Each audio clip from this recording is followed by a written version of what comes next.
cas de violence boobu noonu parce que déjà seen benn xarit bi ñuy wooyee général communément appelé général dafa am gaañu bu mu jël ci affaire de amicale yi. man général yëg naa ni blessé na te ci wàllu amicale yi la te ni ñu koy ñaanal yàlla may ko tan bu mën a dellu ci ay activité am voilà violence bi nag loolu du amul fenn foo xam te ne dañ koy encouragé parce que ay étudiants lañ dafa am lu ñuy xaar si ñun donc li ñu war a wane je me dis que mooy dañu war a fexe jàng jël suñu ay diplôme bu ñu amee diplôme yi ñu soxla fexe am liggéey d'accord fexe guider suñu ay rakk parce que ñun loolu la ñuy xaar ci ñun mais waruñoo ñëw en aucun cas di semer fii bordel bi di def ay affaire violence dóorante xeex mën na ñàkk suñu biir mën nañuy waxtaan parce que ay intellectuel lañ donc man loolu laay wax ci côté boobu bu fekkee ni itam dafa soxla xaalis pour ñu faj ko te COUD mën ci def dara vraiment na ko def bu dul COUD aussi beneen volonté beneen bonne volonté bu ko mën na ko def di interpeller aussi ministre de l'enseignement supérieur Mary Teuw Niane di ko interpeller président de la république bu ñu ko mënee jàppale nañu ko def parce que étudiant la te ñàkkul ni tey li mu doon def noonu xëy na seytaane moo ci laxasu mais xëy na ci njariñu étudiant la doon dox parce que responsable la woon bien vrai xamante ñoom bu baax mais responsable la woon te dafa jiite woon ay étudiants yu bëre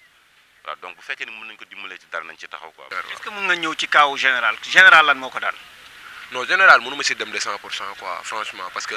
man ak moom bokkuñ faculté en même temps ñoo bokk nag université bi ni nga xamante nañ bu baax a baax mais dafa amoon benn accident jàppante woon ak benn moromu étudiant yàlla def ñu gaañ ko ci ba mu nekkoon dans le coma xam nga affaire bi xawoon na métti trop ba étudiants yi ñu ngi doon ñaxtu pour ñu jàppale ko tey jii nii xam nga mu ñu jéem a yóbbu ko faneen tey jii nii ñu jéem a defaraat état quoi waaw mais mënu ma ci dugg nag parce que am na loo xam ne moom du ma ci dugg mais en tout cas daal benn moroom étudiant am la joteloon ci logement de vacances yi ñu xaw a gaañante yi xaw na garaaw trop nag je pense bien. Pied de notre chef du service social, cet étudiant est suivi. Nous avons fait ce qui était dans l'ordre de nos possibilités quand il a été blessé pour sa prise en charge. Moi-même, je recevais régulièrement des comptes rendus du chef du service social des étudiants. Et je rappelle que cet étudiant a été blessé par un autre étudiant. Et je dis aux étudiants, quand il y a des choses comme ça et que vous les posez, il faut arrêter d'être complaisant avec vous-même. Parce que quand un étudiant est blessé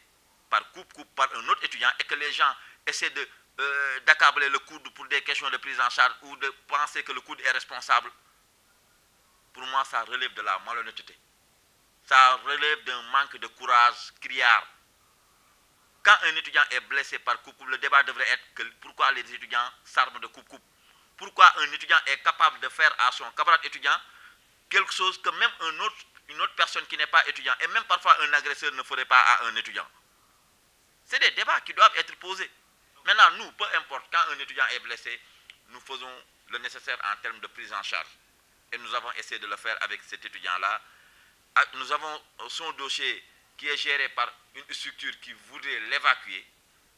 Mais comme ce n'est pas les médecins du COUD qui l'ont pris en charge, ce sont les médecins de l'hôpital principal, nous avons demandé, comme ça se fait pendant